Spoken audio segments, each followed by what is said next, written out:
안녕하십니까. 이타창업연구소의 김가병 소장입니다. 도전하라 창업하라. 이번 시간에는 프랜차이즈에 대한 올바른 이해라는 제목을 가지고 한번 알아보도록 하겠습니다. 지난 시간에 독립창업과 프랜차이즈에 대해서 공부를 해봤고요. 이거는 창업 방법의 한 형태로 독립창업과 프랜차이즈에 대해서 우리가 알아봤고요.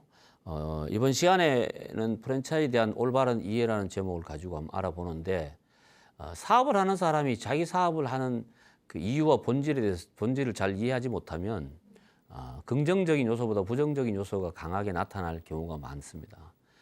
그래서 프랜차이즈 사업 시장은 계속 커져 나가고 있고, 앞으로도 뭐 제가 단언컨대 뭐 프랜차이즈 이 사업은 뭐 좀 지속될 거라고 봐요.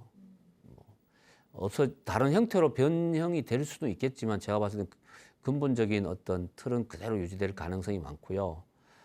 그거는 직장 생활 하시던 분들이 나오셔가지고 창업을 해야 되는 어쩔 수 없는 상황을 맞이하기 때문에 이런 분들이 창업을 할 수 있는 방법 중에 하나가 또 프랜차이즈다. 그러면 프랜차이즈에 대한 그 제대로 된 이해를 프랜차이즈 사업을 하시는 분도 알아야 될 필요가 있고, 프랜차이즈 가맹점을 창업을 하려고 하는 예비 창업자들도 알아야 된다.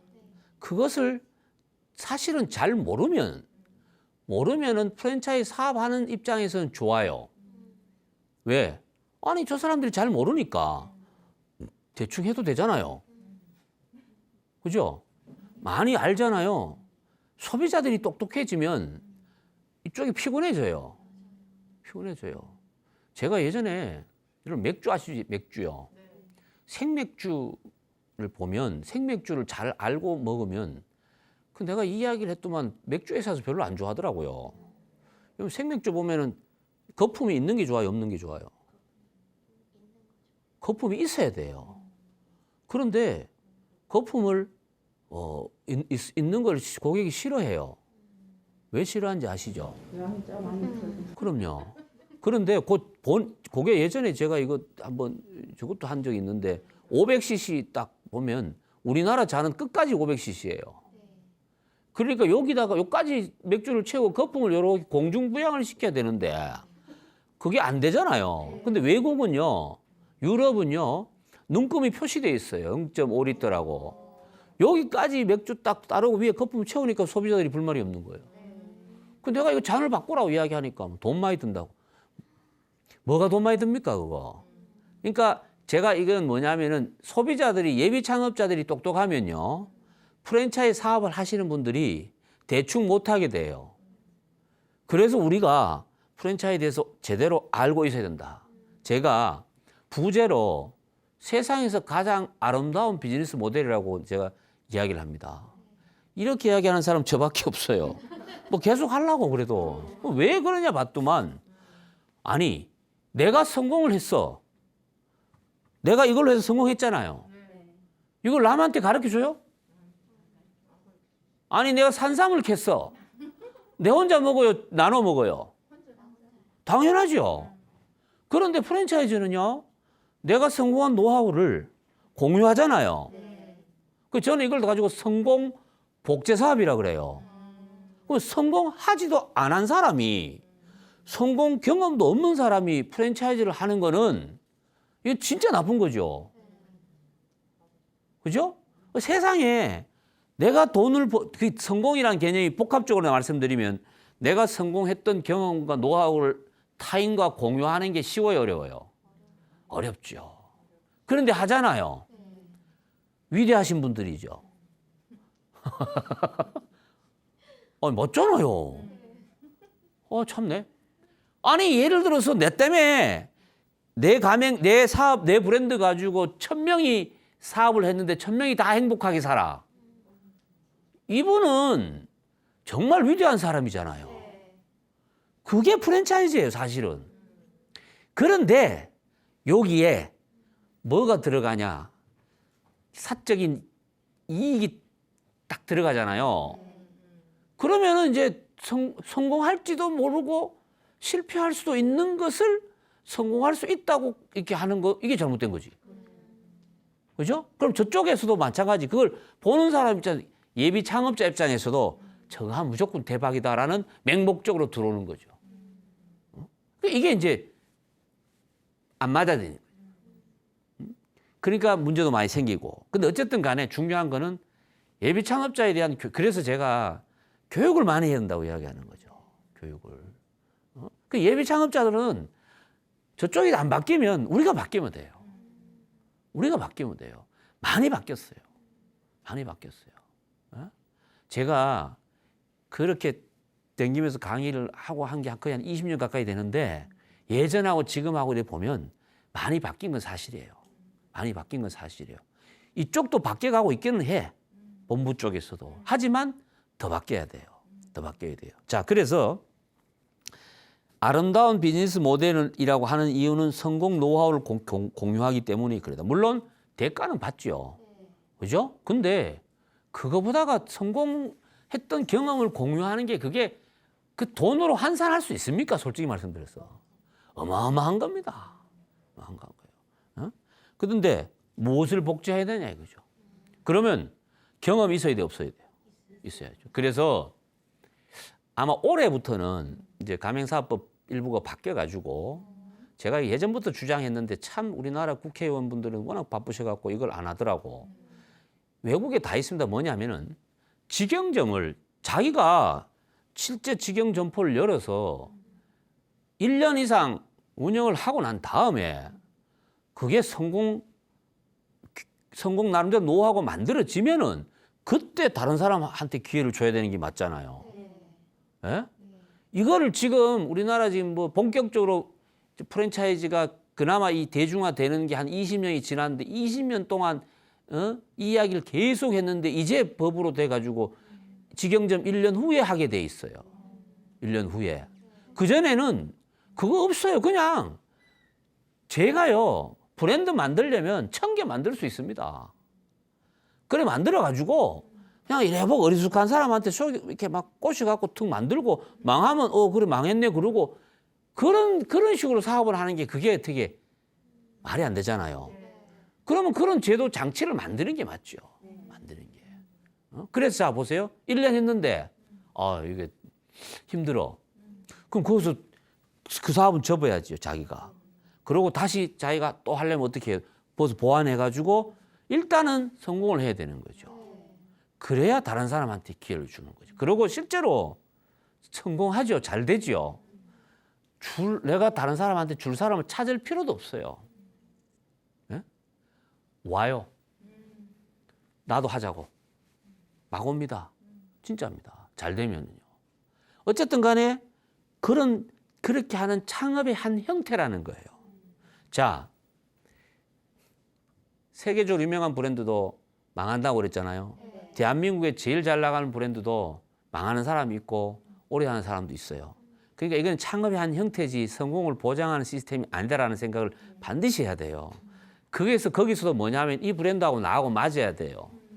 그래야 성공 가능성이 높다. 이렇게 이제 보실 필요가 있고 그래서 돈 없이 돈 벌 수 있는 아이템도 아니다. 이거는 뭐냐 하면은 프랜차이즈 사업하는 사람들이 보면 대부분 일확천금을 노려요. 대박을 꿈꿔요. 물론 그럴 수도 있어요. 그럴 수도 있어요. 하나가 잘 터지잖아요. 쫙 해가지고 그냥 단숨에 막 가맹점이 막 몇백 개 생겨버리면 돈을 주체 못하죠. 뭐 그렇게 하는 경우도 있는데 그것이 그렇게 되는 경우는 반드시 끝이 안 좋아요. 끝이 안 좋아요. 반드시 저는 그렇게 봐야 되고 그렇기 때문에 프랜차이즈는 돈 없이 할 수 없어요. 왜? 제가 말씀드린 대로 직영점을 해가고 1년 운영을 하려면 최소한의 기본 자금은 있어야 되잖아요. 근데 이거 없이 하면요. 정말 운 좋은 사람은 남의 돈 가지고 성공하는 케이스가 생기는 거죠. 그리고 하면서 남의 돈 가지고 계속 자기 걸 이제 보완하고 만들어가는 거지, 이렇게. 이러니까 나중에 거기서 희생당한 사람들이 생기는 거죠. 저는 이거는 올바른 사업 방법이 아니다. 저는 그렇게 보고요. 그래서 프랜차이즈 안에는 뭐가 있냐면 이익 공유라는 개념이 있는 거죠. 상생이라는 개념도 있고요. 어떤 면에서 협동조합의 의미도 있어요. 이게 다 같이 들어가 있는 거죠. 자, 왜? 가맹점이 한 개, 본사하고 가맹점이 한 개잖아요. 그러면 1대1이에요. 근데 가맹점이 1000개죠. 1대 1000이에요. 근데 계약서는 똑같이 이렇게 써요. 근데 나는 본부는 하나인데 내가 쓰는 사람은 다 1대 1이 1000이 되죠. 자, 그러면 보세요. 숫자가 많을 때는 적을 때하고 많을 때하고 뭐가 좋냐 하면은 제품을 이제 원재료를 구입하는 비용이 원가, 단가가 달라져요. 단가가 달라져요. 예를 들어서 치킨 프랜차이즈 본사가 하는데 가맹점 1개 있을 때 하고 100개 있을 때 하고 1000개 있을 때 하고 닭값이 달라져요, 안 달라져요? 당연히 달라져야 되는 거죠. 그래서 우리가 이것을 프랜차이즈 사업을 유통사업이라고 하는 이유도 여기에 있는 거예요. 자, 그러면 가맹점이 많을수록 닭값은 원가는 내려가야 돼요, 올라가야 돼요? 근데 답을 못 하잖아요. 왜냐하면 실제로 내려가야 되는데 안 내려가거든요. 이 원인이 뭔가를 찾아보라는 이야기예요. 이 원인이. 그럼 뭐라 그러냐? 본사에서 할 말은 많겠죠. 가맹점 수가 많으니까 뭐 관리해야 될 인력도. 저는요, 패턴이 똑같기 때문에 그것을 충분히 소수 인원으로 관리할 수가 있습니다. 프랜차이즈는요, 가맹점 수에 비례할 만큼의 직원을 늘리면은 굉장히 어리석은 경영이에요. 프랜차이즈는 정말로 그게 시스템이에요. 예를 들어 물류도 내가 물건을 사서 이렇게 하는 게 아니고 물류 전문 회사를 통해서 하면 돼요. 그런데 사업하는 사람이 욕심이 있죠. 그죠? 어떤 집에 가보면 프랜차이즈를 가보면 제가 꽤 그 매출도 꽤 나오는데 직원이 굉장히 일이 간단해. 근데 회사는 잘 돌아가요. 근데 어떤 데 가보면은 뭐 직원도 많고 뭐도 있고 이러는데 여러분 생각해 보십시오. 그렇게 하려면 쓸데없이 나가는 비용이 많아요, 많아요? 많죠. 네? 그럼 그 비용을 가지고 결국 뭘 해야 되냐면은 이 브랜드가 계속 성장할 수 있게끔 할 수 있는 뭔가를 계속 만들어내야 되는 거죠. 이걸 이제 저는 지속 성장을 위한 사다리를 만들어야 된다는 이야기야. 그런데 대부분 프랜차이즈 사장들이 보면 A라는 첫 번째 브랜드를 쭉 하다가 어느 정도 딱 가가지고 이거 안 하고 딴 거 하죠. 나 이런 사람들을 어떻게 해야 돼 도대체? 나 이걸 참 내가 화가 날라 그러는데 이런 거 보면 이것도 내가 법적으로 막아야 된다고 내가 계속 주장해요. 그래서 내가 주장하는 게 1사 1브랜드. 한 회사에서 한 브랜드만 해라 이거예요. 만약에 내가 다른 브랜드 하고 싶으면 별도로 회사 만들어서 해라는 이야기예요. 이거를 왜 안 하는지 나는 잘 모르겠어요. 아니 상식적으로 생각을 해보세요. 여러분들 축구 잘하는 사람이 농구 잘해요? 못해요. 그럼 내가 이 브랜드 갖고 성공시켰으면 이 브랜드를 계속 성공시킬 수 있도록 정말 노력을 많이 해야 되거든요. 진짜 내가 피나는 노력을 해야 됩니다. 그게 싫은 거야. 그게 힘드니까. 그래서 어떻게 하냐? 다른 걸 하는 거예요. 다른 걸. 야, 이거를 또 어떤 분들은 또 뭐 사업 확장층에서 굉장히 이런 것을 내 돈 가지고 프랜차이즈는 재밌는 게요. 계약서를 쓰잖아요. 계약서를 쓰면 보통 계약서를 쓰면 갑을 이랬어요. 보통 갑이 누군지 아시죠? 누가 갑이에요? 보통은요. 돈 주는 사람이 갑이에요. 돈 받는 사람이 을이에요. 그런데 프랜차이즈는 돈을 받는 사람이 갑이다? 이것도 있잖아요. 이렇게 이런 거 갖고 이야기하는 사람 나밖에 없어. 나밖에 없는 게 너무 많네 오늘은. 그런데 왜 그러냐? 내가 봤더만 돈을 받으면서 갑을 해. 그래서 우리가 갑질하지 마라 그러잖아요. 저는요 프랜차이즈 본사가 갑질을 안 하는 게 직무유기라고 생각하는 사람이에요. 갑질이라는 개념을 본사가 행포를 부리는 게 아니고 갑이 해야 될 정당한 의무야. 그거 해야 돼. 갑이니까. 돈 받았잖아요. 받고 대신에 주는 게 뭐예요? 보이지 않는 노하우, 시스템, 브랜드 이런 걸 주잖아요. 이걸 주는 대신에 받는다고 소중한 돈을 받아요. 그럼 이 브랜드가 계속 그 상태로 유지되게끔 노력을 해야 되는 의무가 누구한테 있냐? 본부한테 있죠. 본사가 해야 돼. 이 노력을 제대로 하느냐 안 하느냐 이게 문제예요 사실은. 이거를 사실은 관리 감찰을 해야 됩니다. 해야 돼요. 근데 안 하잖아요. 안 합니다. 어쨌든 간에 이런 거예요, 이런 거. 그래서 프랜차이즈라는 게 사실 가만히 보면 계약 사업이라고 그래서 계약을 하잖아. 1대1로 계약하잖아. 1대1로. 지금은 요즘은 점주협의라고 구성하게끔 또 법으로도 허용이 되고 하지만 그렇지만 다 1대1이에요.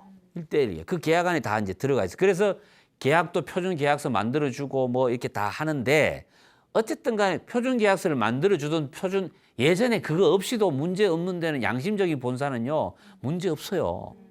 아무리 좋은 거 만들어도 생각이 삐뚤 사람은 그걸 또 악용하는 경우가 많아요. 악용하는 경우가. 그리고 교육사업이, 왜 교육사업이냐 하면, 아니, 가르쳐야 될 거 아닙니까? 제일 좋은 방법은 본점에서 1년 일하고 하는 형태로 하면 최고죠. 근데 그렇게 하는 거는 사실상 불가능해요. 그래봐야 1년에 한 명밖에 못 하잖아. 아니면 직영점을 한 100개를 미리 만들어가지고 거기다 쫙 뿌리든가. 그런데 그렇게 그 정도 자금의 여유가 있는 사람 같으면은 가맹점을 안 하죠. 그냥 직영점을 하죠. 여러분들, 지금 여러분들 아는 S로 시작하는 커피 브랜드 아시죠? 스타 어쩌고저쩌고 하는 거. 그 가맹점이에요, 직영점이에요? 가맹점으로 알고 있죠? 직영점입니다. 직영점입니다. 직영점이기 때문에 장점이 있습니다. 뭐냐? 전국 어디 가도 매장을 가면요. 퀄리티와 서비스 질, 퀄리티 다 똑같습니다. 근데 가맹점은 이 차이가 생겨요, 안 생겨요? 생기죠. 이것을 생기지 않게 관리하기 위해서 필요한 게 뭐냐면 교육이 필요한 거예요. 그래서 교육은 철저히 해야 됩니다. 교육은 철저히 해야 됩니다. 그런데 철저히 하려면 뭐가 필요해요? 시간도 필요하고 공간도 필요하고 그다음에 인력도 필요해요. 교육 인력. 이런 것을 본사에서 다 구비하고 있어야 된다는 이야기예요. 이런 것들을 다 만드는 걸 가지고 우리가 이제 매뉴얼이라고 그랬죠. 매뉴얼. 이렇게 하면 된다는 식으로. 그걸 철저히 교육을 시켜야 돼요. 그리고 관리 감독을 해야 됩니다. 매일. 좀 해야 됩니다. 근데 안 하잖아요. 관리 감독을 안 하는 거는 방치입니다. 저는 이런 분들을 혼을 내줘야 돼. 제가 농담 삼아 우리나라 프랜차이즈 CEO들이 가맹점 방문을 합니까? 안 합니까? 안 합니다. 못 합니다. 왜? 잘못하면 가서 이제 맞아요. 아니, 점주들이 지금 상태가 안 좋은데 못 가지. 왜? 이런 걸 본인이 알았을까 몰랐을까요? 알죠. 어쨌든 저는 그래서 브랜드가 가지고 있는, 내가 물어봐요. 저는 프랜차이즈 본사의 수준평가 심사원을 지금 10년째 하고 있는데 가서 저는 이게 물어보면 뭘 물어보냐면은 이 브랜드의 성공 DNA가 뭐냐 이거죠. 당신네들이 프랜차이즈 사업을 하고 있다는 것은 나름대로 성공한 경험과 노하우, 그다음 다른 사람한테 이걸로 하면 성공할 수 있다는 나름대로 근거가 있을 거 아니냐. 그게 뭐냐고 물어봐요. 그래서 저는 DNA가 여러 가지가 있는데 전 4가지는 있어야 된다. 첫째, 상품이 있어야 돼요. 상품. 이 상품 가지고 파니까 이렇게 하니까 되더라라는 거죠. 그럼 요거는 교육을 시켜서 똑같이 할 수 있어 없어요? 복제가 가능해요, 안 가능해요? 상품은 가능하죠. 똑같이 하면 가능하죠. 이게 틀리면 안 되잖아요. 그래서 제가 가마솥에서 10시간 우려낸 곰탕집은 프랜차이즈 해요, 못 해요? 못 해요. 왜? 10시간 못 끓여요, 점주들이. 그 8시간 끓이고 7시간 끓여서 맛이 다 틀려져서 고객 클레임이 들어오는 거죠. 예를 들면 그게 상품이나 서비스가 있는가 없는가 자기 나름대로의. 두 번째는 성공한 시장이 있는가 없는 걸 봐야죠. 다시 말씀드리면 나는 아파트 3,000세대에서 하니까 되더라. 그러면 아파트 3,000세대에 들어가야 될 거 아니에요. 배우 아파트에. 그죠? 그런 게 필요하다는 거죠. 예전에 어떤 브랜드 있었는데요. 주 타겟 고객을 여성으로 했어요. 30대, 20, 30대 여성으로. 그래서 처음에는 그걸 지켜서 성공을 했어요. 20, 30대 여성을 주 타겟으로 하다 보니까 인테리어도 알록달록 하고 매장은 어디서 했냐 하면은 20, 30대 여성들이 많은 곳에도 딱딱했죠. 그리고 점주도 남자한테도 오픈을 시켜줬어요. 근데 40세 넘으면 안 해줬어요. 50대 아저씨가 있는데 20, 30대 여성이 오면 불편하잖아요. 그렇게 했어요. 근데 그 브랜드가 잘 나가다가 힘들어졌어요. 왜 힘들어졌는지 알아요? 그 원칙을 어겼어요. 잘 되니까 주택가로 들어간 거예요. 주택가 가면 20, 30대 여성들이 많아요? 다 오긴 있죠. 밤에 와서 다 자지요. 그죠? 40, 50대가 많잖아요. 그 이게 틀어지니까 그게 안 되는 거죠. 그만큼 그게 중요하다는 거지. 그게 있어야 된다는 이야기, 자기 나름대로. 그러면 우리 이 브랜드는 누구를 주고객으로 하기 때문에 이 시장에서 자신이 있다라는 게 있어야 될 거 아니에요. 그죠? 여러분들 나중에 혹시라도 창업을, 프랜차이즈 창업할 때 가서 그거 물어보세요, 한번. 그 본부에 가가지고. 에? 재미삼아 이거 돌아다니면서 이거 물어보는 재미로 한번 댕겨도 될 것 같아. 물어보면 똑똑하게 이야기하는 데가 제가 볼 때 많이 없죠. 있는 데도 있어요. 그 다음에 운영 노하우는 직영점을 통해서 장사를 이렇게 하니까 되더라라는 게 있을 거 아니에요. 그죠? 그럼 그대로 시키면 되는 거죠. 그대로 시키면 되죠. 손님 올 때 인상 쓰니까 매출이 오르더라. 아니 우리는 그렇더라. 그러면 인상 쓰는 방법을 가르쳐야 될 거 아니에요. 안 그렇습니까? 그런데 웃으라 그래. 그러니까 망하지. 얘가 좀 이상합니까?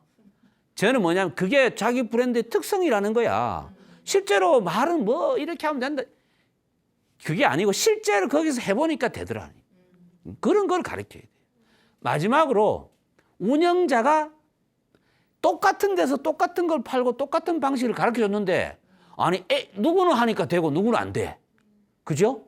그러면 되는 사람이 있을 거 아니에요. 그 사람하고 비슷한 성향을 가진 사람한테 줘야 될 거 아니에요. 이걸 저는 역선택이라고 그럽니다. 가맹 본부에서 가맹점주를 오히려 거꾸로 선택을 해야 된다. 이런 브랜드들이 조금씩 지금 생겨나고 있습니다. 제가 최근에 심사 갔던 브랜드인데 포차하는 브랜드의 젊은 사장이 하는데 굉장히 이렇게 바르게 하더라고요. 근데 그 친구가 이제 하는 이야기가 뭐냐면은 자기는 해보니까 가맹점 한 100개 정도 있는데 분석을 해보니까 40대가 넘는 점주님들은 맨날 소비자들하고 고객들하고 싸움도 많이 생기고 본사 말도 잘 안 듣고 이래서 40대 이상은 하고는 가급적이면 안 해주려고 원칙을 세웠다는 거예요. 근데 그걸 잘했다 그랬어요. 그게 필요한 거죠. 그러면요, 어떤 분은 왜 나한테 안 해주냐, 뭐 이런 경우도 있죠. 아, 그건 내가 안 해주는 건 내 마음이잖아. 안 그렇습니까? 근데 안 해주려고 하면 더 하려고 그래요. 심리가 또 이상해. 그러니까 제가 요 4가지 정도는, 요 4가지는 있는지 없는지 확인해야 돼요. 이게 없이 프랜차이즈 하죠? 그럼 제가 봤을 때 불안합니다. 불안합니다. 반드시 이런 것들은 있어야 된다는 이야기죠. 이런 것들은. 근데 어떤 데 가보세요. 가보면 뭐, 아유, 됩니다. 아유, 걱정하지. 다 됩니다. 다 돼. 이렇게 이야기해요. 다 돼. 뭐가 다 돼. 다 돼. 그런 걸 조심하실 필요가 있고요. 제가 아까 갑을 이야기를 많이 하셨는데, 제 이야기 했는데, 이거 여러분 잘 들어야 되는 게, 을은 또 뭘 해야 되냐면은, 갑이 주는 그 보이지 않는 무형의 가치 있잖아요. 그것을 그대로 내 것으로 만드는 자세가 필요한 거죠. 그런데 예 그렇게 하겠습니다 이렇게 놓고는 실제로 오픈시켜 놓으면 자기 하는 대로 하면은 을의 역할을 제대로 안 되는 거죠. 그래서 이런 분들은 어떻게 해야 되느냐? 해지시켜야 된다고. 저는 이것을 철저히 하는, 이게 제가 말하면 갑이 해야 될 제대로 되는 갑질이죠. 그래야 다른 사람한테 피해를 안 주는 거예요. 다른 사람한테. 저는요, 뭐, 가맹점 폐점률 제로, 예전에 어떤 뭐 치킨 브랜드 하나가 뭐, 폐점률 제로 이렇게 막 자랑하더라고. 그게 뭔 자랑이냐고. 안 되는 건 도려내야 되죠. 안 그렇습니까? 아니, 여기 종량이 있으면 도려내야 나머지 장기가, 안 그러면 다 전이가 되잖아요. 그래서 오히려 정당한 갑질을 해야 되는 게 프랜차이즈 본사의 역할인데, 처음부터 이걸 잘 못하니까, 프랜차이즈가 본부에서 잘 못하니까 이게 안 좋은 갑질로 되는 거예요. 무슨 말인지 이해되시죠? 그래서 앞으로는 이렇게 돼야 돼. 이렇게 돼. 오히려 왜 내가 잘못하고 있는데 당신네들은 가만히 놔두냐고 따져야 돼, 오히려. 진짜입니다. 아니, 유니폼을 입고 장사를 하라라고 했어. 근데 가는데 안 입고 있어. 그럼 어떻게 해야 돼요? 난리 쳐야죠. 그런데 뭐 가만히 놔두고 와. 그러면 안 되죠. 저도 예전에 본사 제가 프랜차이즈 본사 임원을 있을 때 우리 그걸 관리하는 게 슈퍼바이저 조직이라 그래요. 슈퍼바이저 한 20명 있었는데 이 친구들 보고 그래요. 이렇게 말 안 듣는 데는 가서 말 들을 때까지 계속 이야기하라 그래요. 그런데 한 석 달 매일 이야기하죠. 되더라. 그게 본사의 노력인 거예요. 근데 그렇게 하는 게 자기한테 이익이라는 거를 알게 해야 돼요. 본사가 저 속셈이 있어가지고 나한테 이렇게 하라고 한다라고 느끼면 그건 안 되지. 무슨 말인지 아시겠죠? 무슨 말인지 아시죠? 그런 걸 여러분들이 좀 알아두실 필요가 있고요. IMF 이후에 급성장하다 보니까 우리나라 프랜차이즈가 숫자로는 굉장히 외적으로는 팽창을 많이 했는데 질적으로는 굉장히 좀 부족한 부분이 많아요. 지금 물론 계속 이제 개선돼 나가고 있고 저는 개인적으로 지금 30, 40대의 젊은 그 프랜차이즈 CEO들이 프랜차이즈에서 제대로 이해하려고 하는 친구들이 생각보다 많이 있다는 것은 상당히 고무적인 현상이고요. 예전부터 하시던 분들은 보면 프랜차이즈를 하려고 한 게 아니고 자기 장사를 하다가 프랜차이즈를 막 생기고 나니까 이제 하나씩 둘씩 하는 형태가 되다 보니까 좀 이렇게 합리적이고 체계적인 접근을 했다기보다는 경험 중심으로 운영하는 사례들이 상당히 많이 있어요. 솔직히 말씀드려서 지금 그래요. 이런 부분들이 앞으로 좀 많이 개선이 되면 우리나라도 굉장히 좀 시장이 안정이 될 거라고 보고 해외로 나가고 이런 것도 많아요. 많은데 저는 해외로 나가는 것도 해외로 많이 나가는 게 좋은 게 아니에요. 아니 해외로 왜 나갑니까? 해외에 있는 사람이 와서 외국에 있는 사람이 와서 내 걸 사가지고 가게 해야죠. 근데 우리 돈으로 막 나간다? 그러면 되게 좋은 줄 알아. 이 마인드도 바꿔야 돼요. 이 마인드도. 제가 어떤 프랜차이즈 CEO한테 그렇게 가지 말라고 말이야. 그렇게 했는데 저보고 그러더라고. 제가 글로벌 브랜드를 만드는 게 꿈입니다. 이래갖고 20억 해먹고 왔어요. 근데 다행히 정신 차렸어요. 지금. 정신 차렸어요. 저는 그래서 회사 이름도 회사도 브랜드 이것저것 하는 거 다 정리하라 그러니까 딱 하나로만 지금 다 해가지고 가잖아요. 그러니까 코로나가 딱 터져도 내실이 탄탄해지는 거예요. 내실이. 중요한 거는 브랜드를 100개 막 많이 만드는 게 좋은 게 아니에요. 한 개 브랜드 가지고 꾸준하게 가는 거예요. 언제까지? 아니 뭐 100년, 200년 계속 가는 거죠. 아니 내가 죽으면 또 뒤에 또 경영자가 물려받고 쭉 가는 거지. 이게 진짜 이런 생각을 해야 돼요. 이런 생각을. 그런데 자 정보 공개서를 다 뒤져보잖아요. 어떤 브랜드는 내가 뭐라고 이야기는 안 하겠는데 그 브랜드 가보면 홈페이지 여러분 이 홈페이지 같은 거 들어가보면 그런 거 되게 많아. 가보면 뭐 대표 브랜드라고 16개가 있어요. 난 대표 브랜드가 16개 있다는 걸 이해를 못 하겠어요. 원래 대표는 하나 아니에요? 근데 정보 공개에서 들어가면 또 브랜드 자기 이름으로 등록해놓은 브랜드가 22개야. 근데 그걸 난 하나씩 다 들어가 보죠. 가맹점도 아니고 직영점 하나 있는데 지금 다 등록해 놓은 거야. 나 이건 도대체 뭐 하는지 모르겠어 나는. 내가 누구라고 이야기하면 다 아는 사람 거야. 여러분들이 한번 찾아봐요 누군지. 신규 창업자도 이제는 프랜차이즈에 대해서 관심을 안 가질 수가 없는 상황이기 때문에 프랜차이즈는 갈수록 체계화되고 시스템화 될 거라고 저는 보고 있고요. 학문 쪽 학계에서도 이제 프랜차이즈에 대해서도 지금 관심을 많이 갖고 있고요.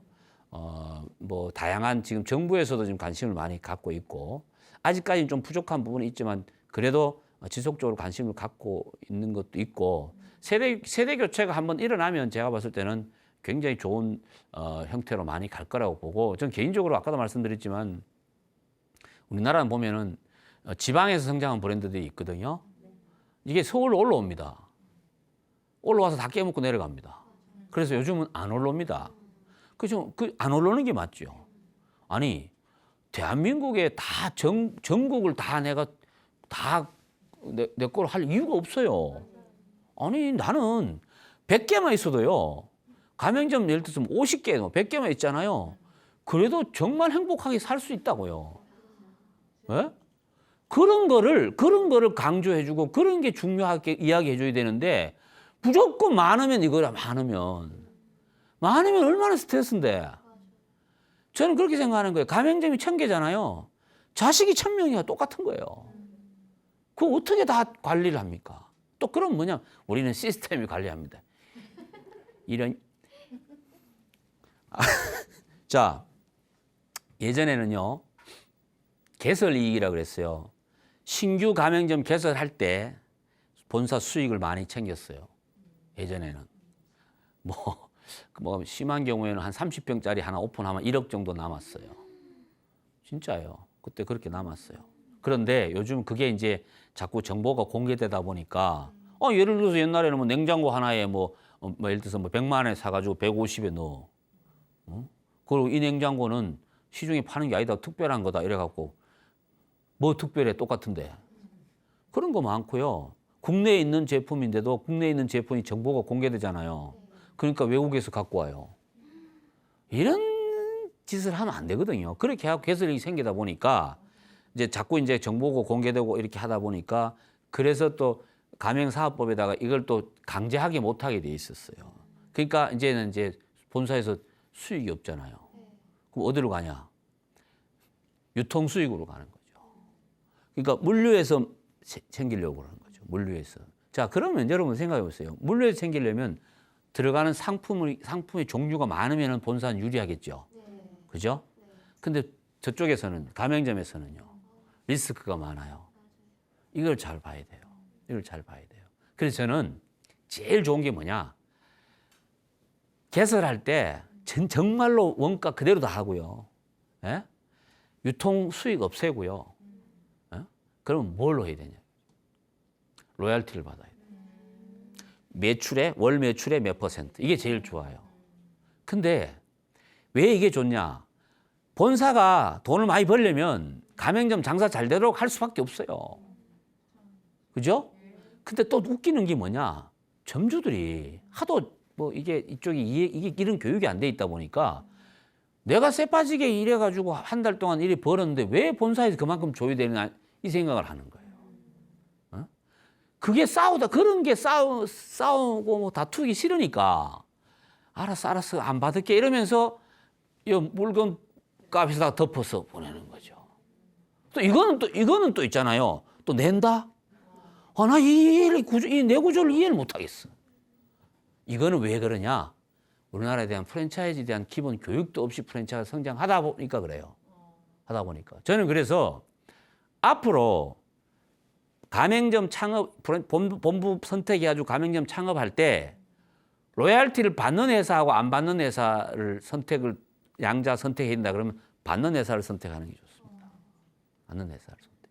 제가 최근에 어떤 브랜드를 갔는데 여기 이제 교육 사업하는 브랜드인데 로얄티를만 받아요. 전 진짜 개설할 때는요 돈 1원도 안 남기더라고.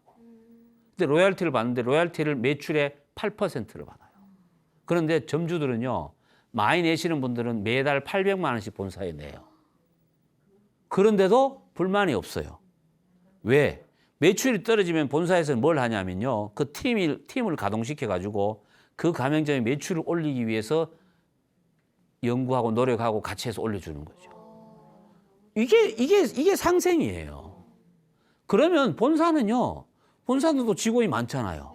급여 주고 하려면 가맹점이 살지 않으면 내가 죽잖아요. 이게 프랜차이즈예요. 프랜차이즈요. 하지만 사실은 동업자 정신하고 똑같은 거지. 왜? 가맹점 낼 때 다 점주님 돈으로 다 냈잖아요. 가맹사업자들 자기 돈으로 그죠? 그러고 거기서 발생되는 이익의 일부를 본사 주잖아. 왜 주냐? 본사가 없으면 이 시스템이 안 돌아가는 걸 아니까. 이게 뭐냐면은 이런 것들을 서로 이해하면요. 싸울 일이 사실은 없어요. 나는 분쟁이 왜 생기는지를 모르겠어. 왜 생기냐? 처음부터 말도 안 되는 걸 갖고 팔았으니까. 꽤 생기죠. 제 이야기를 듣는 많은 분들 중에도 혹시라도 프랜차이즈 이런 거 있으면은 기본적으로 이런 것들은 확인하고 들어가야 돼요. 그냥 눈에 보이는 게 좋고 현재가 이익이라고 해서 반드시 그게 나한테 좋은 건 아니다. 이걸 여러분들이 꼭 알아두실 필요가 있고요. 직영점이 있는지 없는지도 봐야 돼요. 직영점이 있는지 없는지. 그렇게 좋은데 왜 나는 자기는 안 하냐 이 말이야. 이거 바르면 정말 피부가 좋아집니다. 이러고 자기는 안 발라. 이거 정말 맛있어요. 정말 몸에 좋아요. 이러면서 절대 안 먹어. 말이 돼요? 근데 그런 사람 있어 없어요? 많아. 그래서 저는 자기는 그렇게 좋은데 직영점을 왜 안 하냐고요. 참내 희한하다. 희한해요. 그래서 무조건 직영점이 있는지 없는지를 봐야 돼요. 직영점이 있는지 없는지를 봐야 돼요. 최소 하나 이상 있어야죠. 하나 이상 있어야 된다. 저는 개인적으로 이런 쪽으로 이제 좀 봐야 될 필요가 있고, 그다음에 브랜드가 여러 개 있는 브랜드 운영하고 있는 본사는 제가 볼 때 올바른 프랜차이즈를 하지 않는다는 거를 제가 말씀을 드리고 싶고요. 대한민국에 또 한 개 브랜드 가지고 쭉 해오는 프랜차이즈도 덜어 있습니다. 덜어 있어요. 브랜드가 많은 게 절대 우수한 뭐 CEO의 역량이다. 제가 볼 땐 그 제정신이 아닌 거죠. 제정신이 아닌 거죠. 그런데 희한하게 프랜차이즈 하는 CEO들 보면 하나 잘 되고 나면 벌써 다른 거 또 준비해요. 야, 나는 여기 왜 이런 생각을 하는지 모르겠어요. 하기야 뭐 그렇게 되면요, 결국은 끝이 안 좋았습니다. 잘 나가던 브랜드들이 사업에 실패한 사례를 다 이렇게 해보면요, 분석해보면 일단 한 개 브랜드 갖고 실패한 사례는 잘 없어요. 그거는 CEO의 어떤 엄청난 과오. 그런데 그렇지도 않으면서 한 거는 뭐냐면 무리한 사업 확장으로 인해서, 예를 들어서 여기 이 브랜드 해가지고 예를 들어 죽 브랜드 했는데 죽 팔아갖고 돈 벌면 그건 죽 가맹점주들한테 써야 될 거 아니에요. 브랜드 파워를 한다든가 해야 되는데 또 다른 걸 만드는데 그거다 또 써.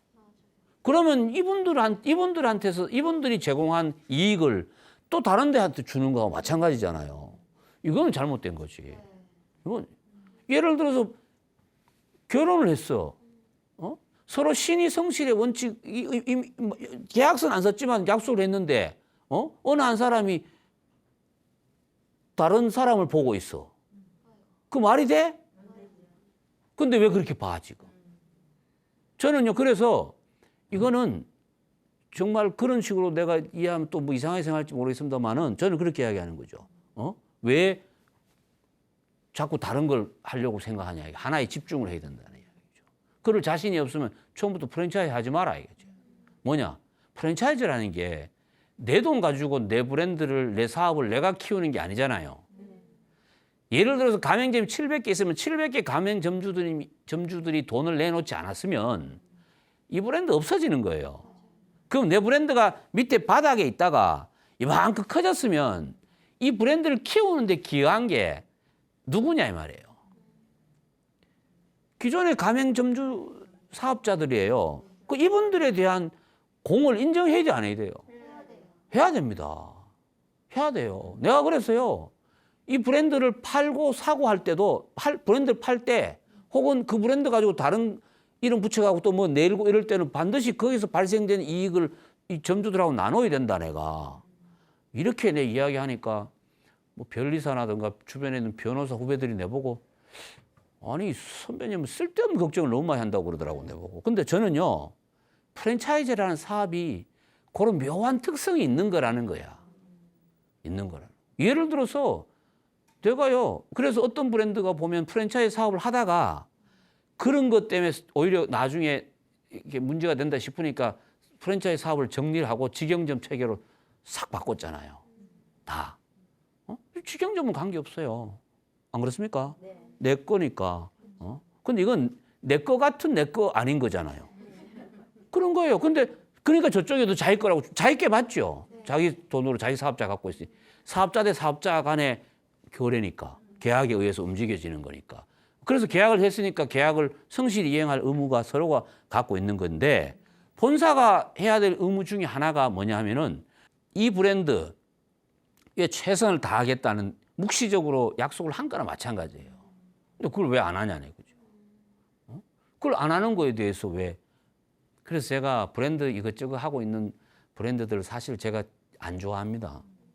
근데 공개적으로 여기다가 이야기를 못 하겠는데 좀 그래서 그런 브랜드들은 기회 있을 때마다 어떤 형식으로든지 내가 기도를 하고 있습니다. 기도를 하고. 좀 제발 좀 아니 이게 참 웃을 일이 아니라 그런 거 보면 너무 내가 화가 나는 거죠. 그런데 점주들도요. 대개 보면 그런 거에 대해서 잘 몰라요. 여러분들 저 스크린 골프 아시죠? 스크린 골프 브랜드 중에 대표적인 브랜드 아시죠? 근데 그 브랜드가 원래는 프랜차이즈가 아니었어요. 그 브랜드는. 왜 프랜차이즈가 아니냐? 그 브랜드는요. 뭐 갖고 수익을 챙기냐 하면은 시설을 설치해 주는 거잖아요. 그 프랜차이즈를 하려면 여기 설치하면 그 옆에 못 하잖아요.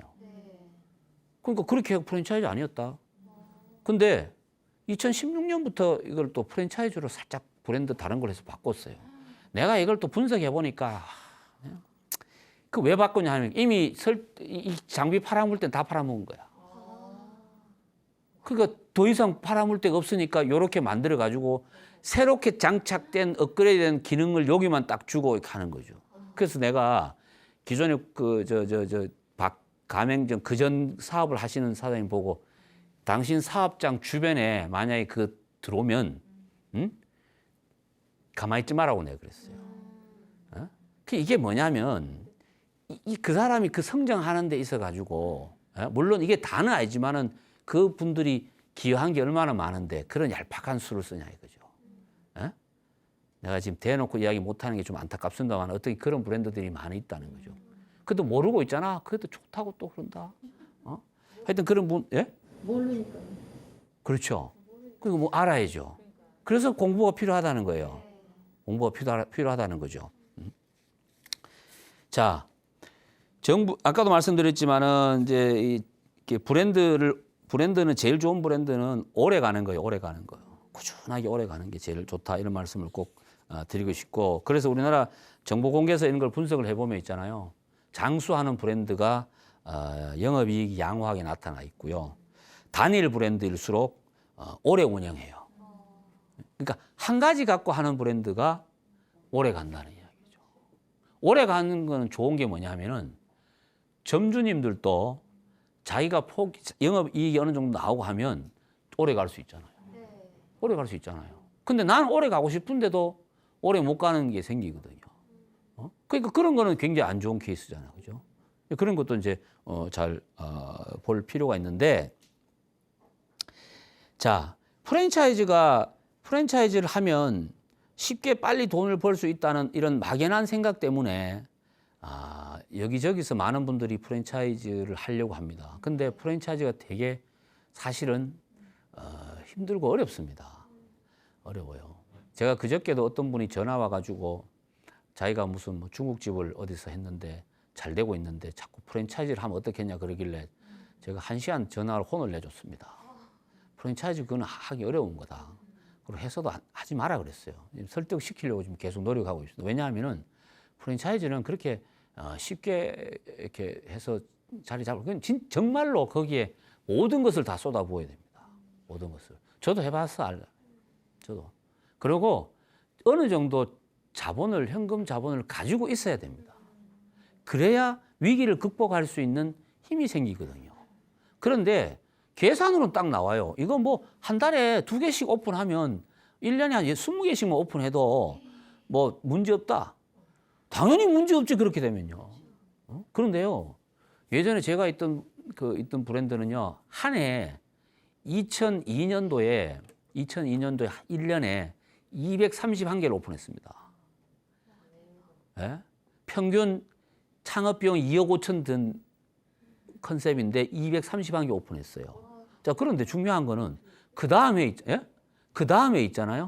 그 다음에 그러면 231개가 계속 늘어납니까? 안 늘어납니다. 그 다음에 이제 툭 떨어져요. 여기서 이제 멘붕이 오는 거죠. 그래서 제가 뭐라 그랬냐면 이 상태로 내려오면 조절을 하면 됩니다. 뭘 조절하면은 영업 점포를 늘리는 데 필요한 인력을 과감히 정리를 하고 관리 차원으로 딱 돌아가면 되거든요. 그런데 그게 어려운 거예요. 뭐가 어렵냐면 사람을 내보내고 이 문제가 아니라 그러니까 또 거기서 또 브랜드 만드는 거죠. 이렇게. 그럼 결국은 지금 뭐 흐지부지되고 없어졌습니다. 없어졌어요. 대한민국이라는 시장이 크기가 한계가 있잖아요. 내가 가지고 있는 브랜드 컨셉의 시장도 한계가 있어요. 거기에 맞는 적정 수량의 점포가 있다는 거예요. 이게 프랜차이즈 사업하는 본부에서 나름대로 CEO가 명확하게 가지고 있느냐 없느냐도 봐야 돼요. 봐야 돼요. 그래서 저는 분석을 딱 해보면 제가 아까 말씀드린 성공 DNA 요소를 가지고 분석을 딱 하면 대한민국의 이 브랜드 가지고 몇 개 하면 된다라는 게 딱 나와. 그렇게 접근이 돼야 돼요. 그러면 예를 들어서 300개면 끝이다 그러면 1년에 300개 하면 그다음부터 할 게 없잖아요. 그럼 왜 1년에 300개를 합니까? 1년에 30개 하면 10년 동안 갈 수 있죠. 그럼 또 누가 이래?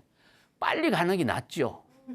아니, 빨리 가는 게 반드시 낫다고 할 수는 없잖아요. 그래서 프랜차이즈 가지고 있는 속성을 잘 봐야 된다. 제가. 그래서 프랜차이즈는 무조건 성공하는 것도 아니다. 무슨 말인지 아시겠죠? 그리고 프랜차이즈는 굉장히 좋은 사업이다. 다만 그것을 활용하는 사람이 나쁜 마음으로 하니까 나쁘게 보이는 거죠. 그래서 프랜차이즈 사업을 운영하는 본사나 그 사업을 같이 하려는 예비 창업자나 프랜차이즈에 대한 개념을 서로 잘 이해를 해야 되고 각자의 위치에서 각자가 해야 될 역할이 반드시 있어요. 그 역할에 충실해야 되는 마음가짐을 가져야 이게 오래 성장해 나갈 수가 있다, 지속적으로. 이런 생각을 가져야 돼요. 그래서 저는 프랜차이즈는 이 세상에서 가장 아름다운 비즈니스 모델이다. 그 아름다움을 정말 아름답게 해야 됩니다. 아름답게. 그런 차원으로 이해를 좀 해줬으면 좋겠고, 그래서 다음 시간에는 자, 그러면 좋은 프랜차이즈를 선택하는 방법은 뭔가? 좋은 프랜차이즈와 그럼 반대로 나쁜 프랜차이즈도 있을 거 아니에요. 그죠? 그런 내용을 가지고 다음 시간에 알아보도록 하고요. 프랜차이즈에 대한 올바른 이해는 이것으로 마치도록 하겠습니다. 수고하셨습니다.